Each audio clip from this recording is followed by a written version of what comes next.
Encounter, 3 दलित नेता, अलग अलग स्टैंड। आखिर बिहार में चल क्या रहा है?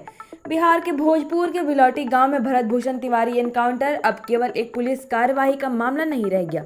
ये घटना सत्ता, संवेदना और सामाजिक समीकरणों की ऐसी राजनीतिक प्रयोगशाला बन चुकी है जहां हर नेता अपने अपने तरीके से संदेश में जुटा हुआ है।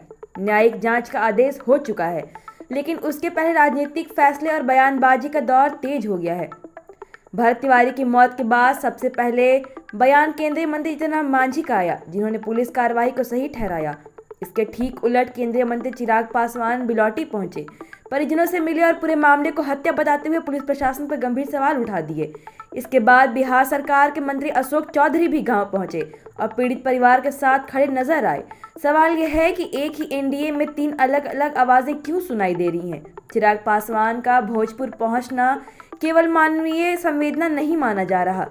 शाहबाद क्षेत्र में अपनी राजनीतिक पकड़ मजबूत करने की उनकी रणनीति पहले में चर्चा में रही है।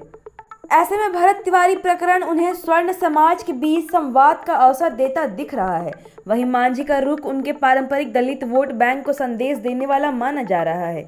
इंडिया के भीतर अलग अलग सुर हैं। चिराग और मांझी के रिश्तों में लंबे समय से तल्खी रही है। उपचुनाव से लेकर कानून व्यवस्था तो दोनों कई मुद्दों पर आमने सामने रहे हैं। भरत तिवारी प्रकरण ने इस दूरी को फिर सार्वजनिक कर दिया। अशोक चौधरी की एंट्री ने संकेत दिया कि सरकार केवल जांच का भरोसा भी नहीं, बल्कि जनभावना को भी संभालना चाहती है। क्या नुकसान की भरपाई की कोशिश है?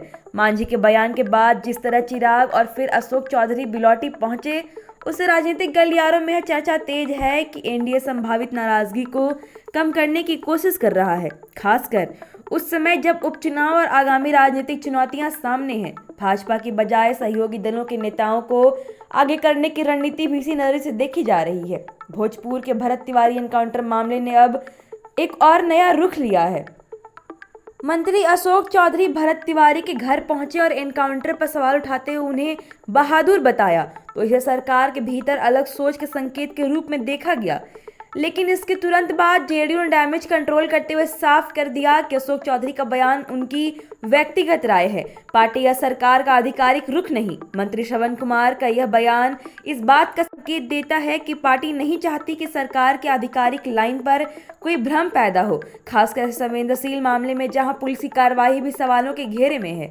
दूसरी ओर अशोक चौधरी ने पुलिस की कार्रवाई को प्रथम दृष्टया ओवर रिएक्शन बताया और स्थानीय प्रशासन की भूमिका पर भी सवाल उठाए। उनका यह कहना कि भरत तिवारी गंगा कटाव से विस्थापित परिवारों की आवाज उठाते थे और इसी वजह से प्रशासन उनसे नाराज था। इस मामले को केवल एक एनकाउंटर नहीं, बल्कि प्रशासनिक जवाबदेही और संभावित सत्ता प्रशासन टकराव के नजरिए से भी देखने की कोशिश करता है। अब सबसे बड़ा सवाल है कि अगर सरकार का एक मंत्री निष्पक्ष जांच की मांग कर रहा है, जबकि उसकी अपनी पार्टी उस बयान से दूरी बना रही हो, तो क्या सरकार के भीतर इस मामले को लेकर अलग अलग राय है, या फिर एक सिर्फ राजनीतिक नुकसान को सीमित करने की रणनीति है? आने वाले दिनों में यदि जांच आगे बढ़ती है तो यह विपक्ष इस मुद्दे की ओर जोर शोर से उठाता है, तो भरत तिवारी एनकाउंटर बिहार की राजनीतिक में कानून व्यवस्था, प्रशासनिक जवाबदेही और सरकार की एकजुटता तीनों पर बड़ी बहस का कारण बन सकता है। संवेदनाएं भी दिखाई जा रही हैं और सामाजिक समीकरण भी साधे जा रहे हैं। बिलौटी की यह घटना बता रही है कि बिहार में अब हर बड़ी घटना सिर्फ कानून का विषय नहीं रहती, बल्कि चुनाव, गणित और राजनीतिक संदेश का माध्यम भी बन जाती है।